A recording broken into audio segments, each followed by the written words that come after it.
devenez chrétien, si vous avez été bien évangélisé, c'est sur la base de la grâce. Mais vient un temps où, à force d'entendre de mauvais enseignements, vous commencez à vous remettre sous la loi, en essayant d'obéir pour mériter. Et vous êtes épuisé, vous êtes fatigué, vous arrivez à vos limites. Si Dieu vous aime, il vous donne à ce moment-là une révélation de ce qu'est la grâce pour vous délivrer. Et c'est là où la parole de Dieu dit que la loi est un pédagogue qui nous conduit à la grâce. La loi se charge de nous montrer qui nous sommes, ce que nous méritons, ce pourquoi nous avons légitimement des problèmes. Non pas parce que Dieu veut que nous restions là, mais pour que Dieu veut qu'en conséquence nous disions, au secours, il nous faut le sauveur. Nous avons besoin de quelqu'un pour nous sauver. Qui nous délivrera de ça? Gloire à Dieu, Jésus-Christ.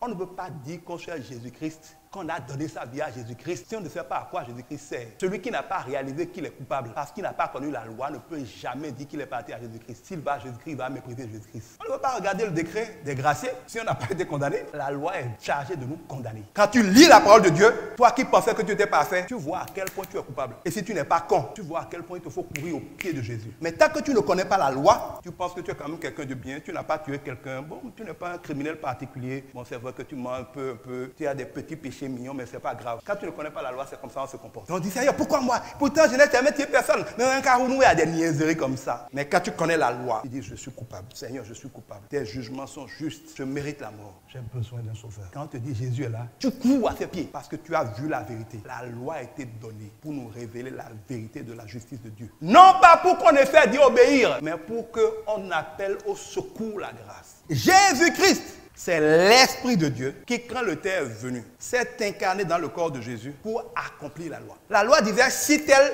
tu es béni, si tel tu es maudit. C'est-à-dire que pour avoir toutes les bénédictions et échapper à toutes les malédictions, il fallait quelqu'un pour obéir parfaitement à la loi. Personne n'a pu, il ne pouvait.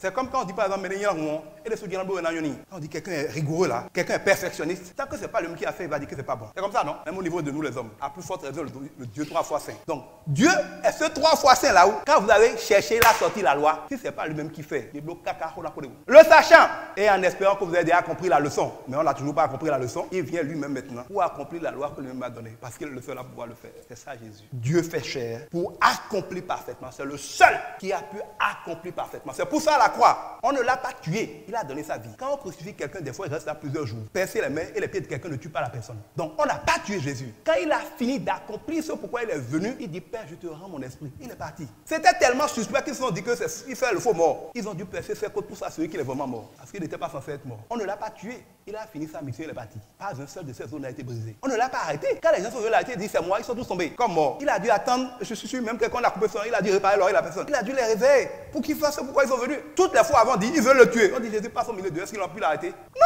Quand Ponce Pilate lui posait la question, si Jésus avait répondu, Ponce Pilate allait le relâcher. Il a refusé de répondre. Et mais Ponce Pilate dit, mais tu ne sais pas que je peux te condamner? Tu ne peux pas me condamner. C'est ce que mon père veut que tu es en train de faire. Je vais partir. Il ne veut pas dire ça. Non, Jésus est parti accomplir une mission. Personne ne l'a forcé. À tout instant, il pouvait dire un seul mot, tout allait s'arrêter. Il est venu accomplir. C'est pour ça à la croix, avant de rendre l'âme, il a dit, tout est accompli. C'est quoi le tout? L'obéissance parfaite à la loi qui permet d'avoir toutes les bénédictions que la parole de Dieu promettait en les conditionnant à l'obéissance de la loi. Jésus, en mourant ainsi, a payé pour nos péchés. Le salaire du péché, c'est la mort. Quelqu'un devait mourir. Jésus s'est chargé de tous nos péchés, il est mort pour nous. Il a obéi parfaitement à tous les signes de Dieu, de sorte que toutes les promesses de Dieu lui sont dues. En se ressuscitant, ça veut dire que Dieu l'a trouvé innocent. Il est mort, il s'est présenté au trône du jugement de Dieu. Parce qu'il a dit à Marie-Madeleine quand il s'est réveillé, attends, je ne suis pas encore monté vers mon Père. Donc, il a fait la formalité, mais il faut qu'il aille devant le juge pour voir si c'est réglé. Avant qu'on ne le touche, avant qu'on en profite. Sa résurrection veut dire, c'est réglé maintenant. Tout est accompli. Ça veut dire que désormais, Jésus, Dieu incarné en homme pour nous, pour sauver les hommes, a donc récupéré tout ce que la Bible dit, si. Partout tu lis dans l'Ancien Testament, si ça tu auras là, oublie le si. Si tu es en Jésus, le si ne te concerne plus. Jésus a déjà accompli le si. Ça ne l'enseigne pas aux gens. C'est ça le christianisme. Deutéronome 28 ne me concerne plus. Tous les si là, Jésus les a accomplis. Pour moi, c'est les bénédictions. C'est ça le salut.